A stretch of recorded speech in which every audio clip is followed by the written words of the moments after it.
বিশ্বনবীকে আবু তালেব এতটা ভালোবাসলেন, আবু তালেব এতটা ভালোবাসলেন, নিজের বেটা যাইতে বেশি ভালোবাসলেন। আবু তালেব নবীকে এতটা ভালোবাসতেন, নবীজি বিবাহ দিবে কে এ ব্যাপারে চিন্তা করবে কিনা। তো আবু তালেব নবীজি খেলা দেখতে গেছেন, বাড়ি কখন আসবে তা তো লক্ষ্য করবে কে আবু তালেব। নবীজি ব্যবসা করতে যাবেন এটা দেখা তো নেবে কে আবু তালেব। আবু তালেব এতটা ভালোবাসতেন, একদিনকার ঘটনা, আল্লাহ নবী তখনও নবী হয়নি, তবে নবী নবী বলে কথাগুলো আপনাদেরকে বলে যায় শুনুন। মারে বোন রে বেটির আমার ভালোভাবে শুনালেন, আল্লাহ নবী আবু তালেব একদিন তার নিজের বেটাকে কোলে করে নিয়ে বসে আছেন, এমন সময় ইয়াতিম ভাতিজা সামনে দাঁড়িয়ে গেল। এমন সময় আবু তালেব দেখছে ইয়াতিম ভাতিজা সামনে দাঁড়িয়ে আছে, বলছে আমি নিজের বেটাকে কোলে নিয়ে বসে আছে, আমার তো বাবা, আমার ভাতিজা তো বাবা নাই, আর ভাতিজা তো ইয়াতিম মানুষ, কি করব। আবু তালেব তার নিজের বেটাকে নিচে বসিয়ে দিয়ে ইয়াতিম ভাতিজাকে কোলে নিয়েছে, এর নাম আবু তালেব। শুধু তাই নয়, যখন বিশ্ব নবীজি খেলার ময়দানে গেছেন, সন্ধ্যা হয়ে গেল, রাত্রি ঘনিয়ে এসেছে, এখনো মোহাম্মদ বাড়ি ফিরে আসছে না। আবু তালেব একটা পেঁচাই ঢুকে গেল, ইয়াতিম ভাতিজা বাড়ি কেন ফিরে আসছে না, ইয়াতিম ভাতিজা কেন বাড়ি আসছে না, একটা পেঁচাই ঢুকে গেল। আবু তালেব দৌড়তে গিয়েছেন, ময়দানে কেউ না, কিন্তু এখন আমার ভাতিজা বসে বসে কাঁদছে। আবু তালেব বলছে, বেটা মোহাম্মদ বাড়ি এসো, রাত্রি হয়ে গেছে।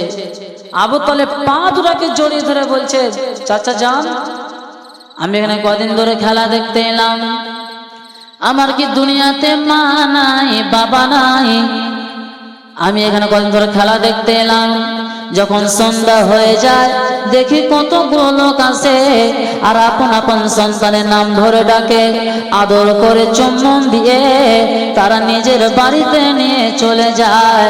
কিন্তু এখানে আজকে কয়েকদিন পার হয়ে গেল, আমাকে একদিন বেটা মোহাম্মদ বলে ডাক দিল না।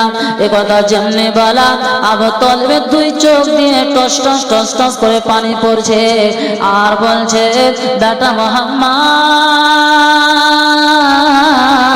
তোমার পৃথিবীতে বাবা নাই মা নাই, তোমার আব্বা জায়গাতে তোমার মায়ের জায়গাতে আল্লাহ আমাকে বানিয়েছে।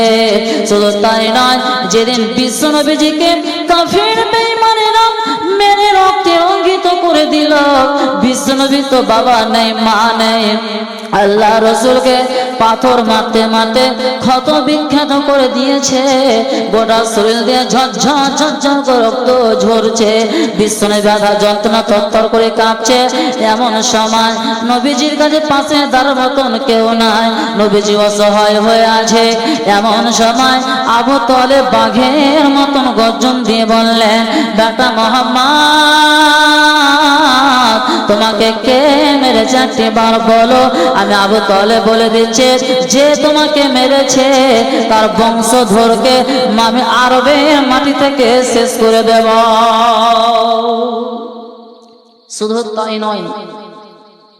তাই নয়, আবু তালেব নিজে খুতবা পড়ে আল্লাহ রসুলের বিবাহ করেছিলেন, যিনি আম্মা জান খাদিজার সঙ্গে, তিনি হচ্ছেন আবু তালেব।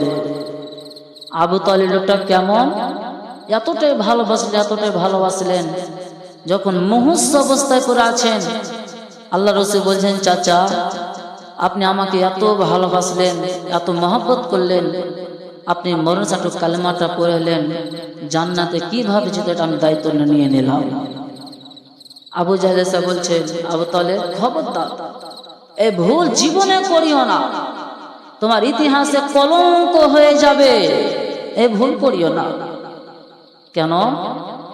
তুমি এতদিন বাপদাদা ধর্মে ছিলে, আজকে তুমি মরা অবস্থাতে, মুহূর্ত অবস্থা তুমি আবু তালেবের, তুমি মোহাম্মদ ধর্ম গ্রহণ করবে, এটা তোমার ইতিহাসে কলঙ্ক হয়ে যাবে। আবু তালেবকে বারবার বলছেন, নবীজি পেরেশানি পড়ে গেলেন, টেনশনে পড়ে গেলেন। আয়াত নাযিল হয়ে গেল কি, আল্লাহ আয়াত নাযিল হয়ে গেল ইন্নাকা লা তাহদি মান আহবাবতা।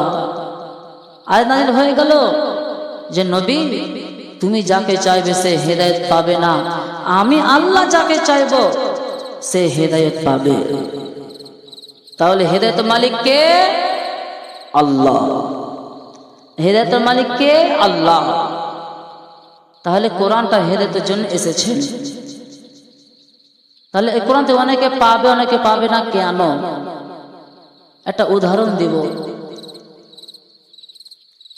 আমি হচ্ছে ডাক্তার, ডাক্তার ওষুধ দিয়েছে, ভালো করবেন কে? ওষুধ ভালো করবেন আল্লাহ ভালো করবে, আল্লাহ ভালো করবে। তো এই কোরআনটা হচ্ছে ওষুধ, এই কোরআনটা আপনাকে দিয়েছেন আল্লাহ, যাকে চাইবে তেই হেদায়েত পাবে।